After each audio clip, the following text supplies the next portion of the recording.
Ce que je fais, c'est que je fais un petit nœud d'arrêt pour pas que la maille glisse. Comprendre l'importance de la sélectivité des chaluts pour préserver la ressource. C'est un exemple des ateliers organisés au lycée maritime du Guilvinec pour la fête de la science marine. Prudence est en première année de BTS pêche et gestion de l'environnement marin. Cette année, elle va plancher sur l'image parfois négative de la pêche.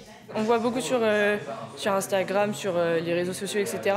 Beaucoup d'ONG qui font des communications sur ce qui ne va pas, mais très peu sur ce qui est bien.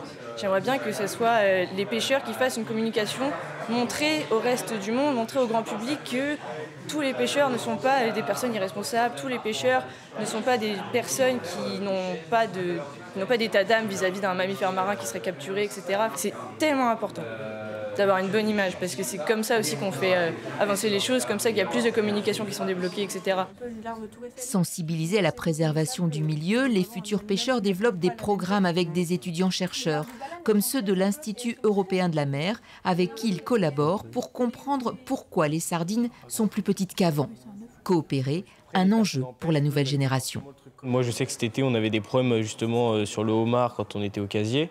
Et donc on aidait avec le comité des pêches à prendre la mesure des homards pour donner la taille moyenne, si vous voulez, pour essayer de comprendre aussi comment ils évoluent derrière. C'est hyper important parce que sinon, s'il n'y a plus de poissons dans nos eaux, on peut juste dire adieu à notre métier. Nous, sans poissons, on ne vit pas. Et si les pêcheurs et les scientifiques ne sont pas toujours d'accord, ils savent aussi qu'ils ont besoin les uns des autres. On a plusieurs projets, là, on essaye de justement travailler avec les pros pour aller capitaliser sur leur savoir, qui est énorme. Je pense qu'ils connaissent vraiment leur territoire et ils ont un savoir que nous, on n'a pas forcément en tant que scientifiques. Le but aujourd'hui de communiquer autant, c'est pour changer toutes ces mentalités et qu'on soit tous sur la même longueur d'onde et qu'on avance ensemble, en fait, qu'on soit vraiment tous complémentaires et pas chacun de son côté, parce que c'est pas comme ça qu'on fera évoluer les choses, je pense.